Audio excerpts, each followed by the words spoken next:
Opa aí pessoal, tudo certo? Sexta de 3 no ar para análise, palpites e prognóstico dos jogos que teremos hoje no dia 22/11 de 2022. Poucos jogos hoje, jogos bem complicados, não tem bobo em quadra hoje pra gente estar explorando e os que tem, infelizmente, os adversários estão bem desfalcados de jogadores importantes. Embiid não joga hoje, Ja Morant talvez esteja de fora e a gente precisa tomar muito cuidado e prestar atenção nas escalações. Ontem, no nosso grupo VIP, a gente foi 100% nas entradas que a gente indicou lá para vocês, over em rebotes do Evan Mobley, over em rebotes ali do Nikola Vucevic e um acima de rebotes mais assistências do Josh Giddey. Conseguimos ali 100% de greens no nosso grupo VIP, onde a gente envia as melhores odds. No vídeo de hoje, a gente vai analisar algumas dessas partidas, passar algumas tips, tentar desenhar mais ou menos como deve ser ela e mais do que isso, né, dar alguns conselhos para vocês, informação e conteúdo para vocês serem bem lucrativos ou minimamente balizar melhor a sua opinião, as suas entradas e muito mais. Quem não conhece o Sexta de 3 tem vídeo aqui todos os dias a respeito da NBA, com palpites de apostas para vocês fazerem. E se você não deixou o seu like, já vai deixando, vai ajudar muito a gente. Vamos tentar quebrar o nosso recorde de likes aí, né, das últimas semanas. 200 likes é a nossa meta de hoje. É só clicar no botão de joinha que vai ajudar muito a gente. Com isso, a gente conseguiu trazer, né, a nossa promoção aí da Black Friday, semana da Black Friday, R$25 no primeiro mês para vocês experimentarem, conhecerem o nosso grupo VIP e garantirem também o conteúdo extra que a gente envia lá. Também R$150, valor promocional aí, um mega desconto no nosso plano vitalício, onde você vai ficar até as finals da NBA dessa temporada 22-23 e garantir, né, o melhor conteúdo em NBA do YouTube, beleza? Mas chega de enrolação, bora aqui para as nossas análises de 76ers e Brooklyn Nets.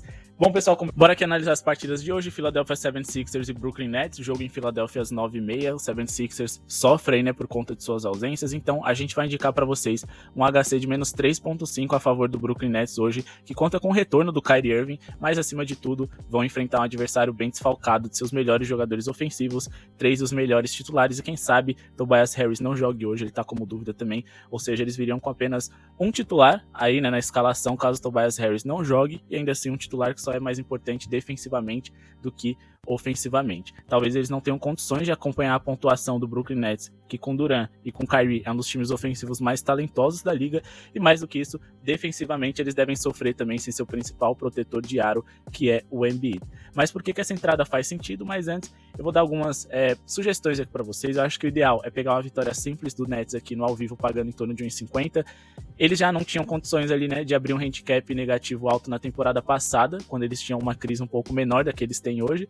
Imagina nessa temporada. Eu sei que o 76ers está desfalcado, mas ainda assim é um time que a gente pouco vê em quadra jogando com essa formação. A tendência é que eles possam surpreender, mais do que isso, fazer um jogo fora do padrão. A gente tem um recorte muito pequeno de como funciona esse 76ers sem os seus 3 astros. Então é um jogo muito perigoso de fato, independente de parecer óbvio que o Nets vai vencer, porque tá mais saudável. Mas a gente precisa tomar cuidado, como eu disse para vocês. O 76ers pode surpreender, não que eu acho que eles vão vencer, né, mas eles podem ser competitivos, dar trabalho, e o Nets adora complicar jogos fáceis, então dá sim para pegar essa vitória no ao vivo. Outra coisa, ontem eu indiquei para vocês um mais 9.5 no jogo dos Warriors, e lá no grupo VIP eu tive tempo de fazer a correção dessa entrada e pedir pro pessoal ficar de fora. Por quê? Porque Stephen Curry, Klay Thompson, Draymond Green e Andrew Wiggins foram descansados ou ficaram de fora, e com isso não tem condições da gente apostar a favor dos Warriors. Por isso é muito importante vocês ficarem de olho na escalação, pelo menos para essa partida a gente já tem a certeza de que Maxey, Harden e Embiid não jogam. Mas por que eu acho também que isso faz sentido? Bom, o Philadelphia vem sem seus 3 principais jogadores hoje e parece não ter poder de fogo para serem competitivos e acompanhar o Nets de Durant e Kyrie. Irving deve fazer o seu retorno hoje depois de sua polêmica suspensão, então ele tem algo a provar e deve querer jogar o seu melhor nível nessa partida. Nets é a 5ª melhor eficiência defensiva do mês, e os Sixers são a primeira, porém, sem o Embiid, a eficiência defensiva deles cai para a 16ª posição. Do lado ofensivo, os Sixers são o 3º pior deste mês de novembro. Imagina sem seus 3 melhores jogadores ofensivos. Nets é o 11º melhor ataque do mês, mas com o Irving em quadra, ele seria o equivalente ao 6º melhor ataque da liga. A saúde deve ser um fator relevante para essa partida. Nets tem os 3 melhores jogadores em quadra hoje com Ben Simmons, Durant e Kyrie, os 3 All-Stars, né, estão a seu favor, e eles têm um elenco ali que eu considero mais interessante ofensivamente falando do que o do 76ers. O Philadelphia vai ter que ter uma defesa perfeita, mas a defesa dos Nets também é muito boa. Por melhor que o 76ers possa ser defensivamente, é difícil de parar Kyrie Irving e Durant quando eles estão inspirados, então eu acredito que o Brooklyn Nets leva essa partida. Mais uma vez, em relação à escalação, vamos falar aqui de Memphis Grizzlies e Sacramento Kings, outro jogo complicado, como eu disse para vocês no início do vídeo, muitas dúvidas, ausências confirmadas, como por exemplo Desmond Bane que não jogue, e também Ja Morant e Jaren Jackson como dúvida. Do lado do Sacramento Kings, eles estão saudáveis, mas é muito complicado a gente dar um palpite para vocês em relação a essa partida, sem que Ja Morant esteja confirmado ou não. Caso ele jogue, Jaren Jackson também, a gente tem aqui a espinha dorsal titular completa do Memphis Grizzlies à disposição, com exceção somente do Desmond Bane. Então eles podem ser competitivos, ainda mais jogando dentro de casa, e mais do que isso, o Sacramento é um dos times que mais sofrem pontos no paint na liga, e o Ja Morant, na temporada passada, foi o jogador que mais pontuou nesse setor em toda a NBA. Então ele pode tirar proveito desse adversário, mas não. Isso não é uma indicação de que o Ja Morant vai fazer o over em pontos dele hoje. Até porque ele tem um histórico ali contra o Sacramento Kings, em que ele não costuma pontuar tão bem não, mas o cenário é favorável para que o Memphis Grizzlies pontue, para que o Sacramento pontue, para que nenhuma das defesas consiga segurar o suficiente seus adversários, mas que acima de tudo seja um jogo bem pontuado. Porém as linhas estão bem altas. Em relação à vitória, a gente precisa saber se o Ja vai jogar ou não para trabalhar um HC positivo, seja lá para qual for o lado, e caso ele não jogue, a tendência é que o Sacramento de fato vença. Porém é um jogo muito perigoso, e até que a gente não tenha certezas nessas escalações, não tem como a gente dar um palpite para vocês. Bora pular aqui para Denver Nuggets e Detroit Pistons, um jogo que a gente sabe mais ou menos quem não vai jogar, isso que importa. Saddiq Bey, Cade Cunningham e Isaiah Stewart, 3 titulares ali do Detroit Pistons, não jogam hoje. Nikola Jokic é dúvida, Jamal Murray também, Aaron Gordon, outra dúvida, e Schmidt também. O Hillan também, né, que é um dos principais sexto homens aí da liga, também é dúvida, então a gente não sabe como esse Denver Nuggets virá pra quadra. Mas independente de qualquer coisa, eu acredito que eles possam ser produtivos ofensivamente contra o Detroit Pistons, que tem uma péssima defesa. Mais do que isso, os Pistons recentemente, né, vem pontuando bem pros seus padrões, não pela qualidade ofensiva deles, mas por conta da insistência. Com o Cade Cunningham de fora, quem comanda as ações dessa equipe, quem arma essa equipe é o Jaden Ivey, jogador muito veloz, então ele gosta de acelerar o jogo, e com isso eles gastam pouco relógio, e o Detroit tem muitos arremessos por partida. Tendo tudo isso em vista, né, o fato de que as duas defesas não convencem e que o Denver Nuggets em casa pode ter o retorno de jogadores ofensivos importantes, eu acredito que esse jogo passe os 216,5 pontos. Mas por que eu acho isso? Bom, o Detroit vem pontuando bem apesar de seus desfalques contra times de um bom nível. Hoje contra o Denver pode ser que eles ultrapassem a linha de 100 pontos, que eu considero baixa pensando no lado defensivo dos Nuggets, que não impressiona ninguém. Denver é a quarta pior defesa da liga nos últimos 5 jogos, considerando pontos por 100 posses de bola. Nesse mesmo recorte, com Irving na armação, os Pistons se tornaram um dos 10 ataques mais rápidos da NBA. E mais importante de tudo hoje é a gente ter economia de relógio e muitas posses por equipe. Denver vem sem jogadores ofensivos importantes, provavelmente, mas encara uma defesa ainda pior do que a deles. E mesmo assim, o Porter Jr. já está confirmado, além do quem teve os Caldwell Pope, que são ótimos pontuadores e arremessadores de 3. Então, mesmo que os principais astros do Denver não joguem, eles têm ali, né, jogadores bons o suficientes para pontuar contra uma defesa terrível do Detroit. Ambos os times estão no top 10 de times que mais sofrem pontos no paint, que é o setor mais fácil de se pontuar, independente da qualidade dos atletas. Nos últimos 3 jogos, Detroit é o quarto time que mais sofre pontos no paint, onde Aaron Gordon, caso só ele jogue dos titulares, deve explorar e chamar responsabilidade se o Jokic não estiver em quadra. 7 dos últimos 9 jogos do Denver superaram essas linhas, e eles tiveram 44% de aproveitamento nos arremessos sem o Nikola Jokic, queda de apenas 5% em relação a quando eles têm o seu principal jogador à disposição, uma queda que eu considero bem pequena.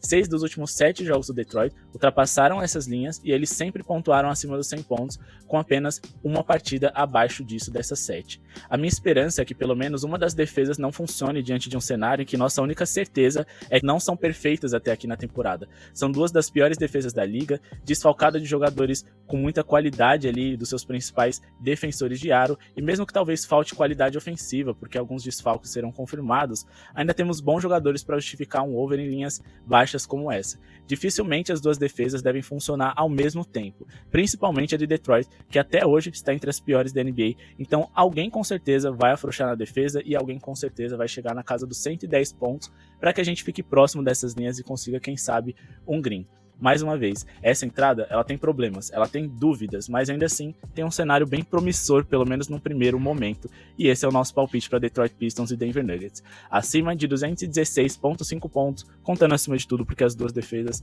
não são boas, beleza? Para finalizar, a gente vai aqui no jogo do Los Angeles Lakers contra o Phoenix Suns, talvez o grande jogo da noite em relação a nome e expectativa das equipes, apesar dos Lakers não estar jogando tão bem, e a certeza que a gente tem nesse momento é que LeBron James está de fora. Com com isso, Anthony Davis deve puxar o protagonismo para essa partida. Ele que tem aqui as linhas de 26,5 pontos e que a gente vai trabalhar no acima D. Em uma noite hoje, né, que a gente tem poucas entradas extremamente promissoras, talvez se arriscar seja o melhor a se fazer. Mas talvez se arriscar naquilo que vai pagar bem e mais do que isso, que possa ser o mais óbvio. Não tô falando que é óbvio que o Anthony Davis vai pontuar bem, mas é previsível que ele tenha volume de jogo. E o mais importante a princípio é que a gente tenha um jogador que vai arremessar muito. Isso é muito mais importante do que saber se o jogador vai converter esses pontos ou não. Porque se ele tá num dia inspirado ou não, tá fora do nosso alcance. Mas por que a gente acha que o Anthony Davis pode produzir bem nessa partida? A gente acessou aqui o Stat News e descobrimos que ele tem uma média de 24 pontos por partida na carreira contra o Phoenix Suns. E se a gente for fazer uma filtragem sem o LeBron James, a gente tem números ainda melhores. Anthony Davis vem jogando muita bola recentemente, né? E a gente tem que levar em consideração que basquete é um esporte de confiança. Então, com essa sequência extremamente produtiva aqui, em que ele superou essas linhas em 4 dos últimos 5 jogos, estabeleceu uma meta de 31,6 pontos, sem o LeBron na escalação, não tem como a gente recuar. É aquilo que eu falei. Talvez não seja o melhor cenário possível. O Phoenix Suns tem uma boa defesa, apesar de ter piorado sem o Chris Paul na escalação. Mais do que isso, eles defendem bem o paint, defendem bem o perímetro. Então, Anthony Davis pode se encontrar ali sem opções, sem formas fáceis de pontuar. Mas a grande questão é que ele vem sendo muito exigido. Ele tem muitos arremessos por partida e mais do que isso, ele vem convertendo bem as suas chances. Com field goal ali, né, de 58,9% de eficiência, sem o LeBron James, ou seja, a cada arremesso, 2 arremessos ali que ele dá, ele acerta 1 e pouco, então a gente tem uma possibilidade bem legal, sem contar que o DeAndre Ayton não é um grande defensor de aro, pode fazer algumas faltas desnecessárias e o Anthony Davis ter pontos fáceis no garrafão. Outra coisa interessante da gente destacar é que o Chris Paul tá de fora e o LeBron tá de fora. Isso significa que a equipe do Phoenix Suns vai cuidar pior da bola, vai ser um time menos lento, mais rápido e, mais do que isso, menos inteligente. Pode executar alguns passes errados e dar chance de contra-ataque para o Anthony Davis converter as bolas. Mas outra informação interessante, como eu disse para vocês, LeBron tá de fora. Isso significa, principalmente nos minutos finais, nos momentos mais importantes da partida, é que quem vai assumir a armação é o Russell Westbrook. Mas o que isso tem a ver com essa entrada do over do Anthony Davis? O Westbrook, quando assume a armação da equipe, geralmente ele comete mais erros, ele joga numa intensidade maior, ele acelera mais o jogo, ele corre muito e, consequentemente, por minuto a gente vai ter mais posses de bola para os dois lados da equipe. Mais posses de bola significam mais arremessos e maior possibilidade da gente conseguir ultrapassar esse over. Então, nesse sentido, é bom. E mais do que isso, o Westbrook é um ótimo passador, ele tá ali motivado, vive um bom momento, então as chances dele encontrar o Anthony Davis ali livre são grandes. Então a gente tem um bom cenário, eu diria que eu até prefiro que a gente trabalhe sem o LeBron James, justamente por isso. Mais posses de bola para os Los Angeles Lakers, mais protagonismo para o Anthony Davis e mais do que isso, mais a certeza de que os Lakers precisam do seu principal jogador pontuando bem, senão eles não vão vencer de jeito nenhum. Então, acima de 26,5 pontos do Anthony Davis é o meu palpite para hoje. Eu não sou tão fã de trabalhar nos pontos dele, né? Mas recentemente ele fez ali, né, pelo menos 3 partidas consecutivas de pelo menos 30 pontos. Não tem como a gente negar que ela é bem promissora assim. Verdade, ele enfrentou adversários ali com garrafão bem frágil, como o Sacramento Kings, o Utah Jazz, o Detroit Pistons e os Spurs, mas ainda assim, fato é que ele tá com a confiança em dia, e no fim das contas isso é um esporte de confiança, já que é um esporte ali, né, de precisão. Bom, pessoal, esse foi o vídeo de hoje, espero que tenham gostado. Se inscrevam no canal, deixem o seu like, a meta de 200 likes pro vídeo de hoje, ative o sininho de notificações para não perder nada e conheça o nosso grupo VIP. O menor preço do mercado tá ainda mais barato, somente essa semana, então aproveitem para conhecer. Lembrando que a gente traz as melhores odds, entradas e conteúdo extra lá no nosso grupo VIP, 100% ontem e 100% aí em dias recentes. Viemos de uma semana aí sensacional e vamos aproveitar, né, esse mês de novembro bem lucrativo para finalizar ele com tudo. Muito obrigado pela sua audiência e falou!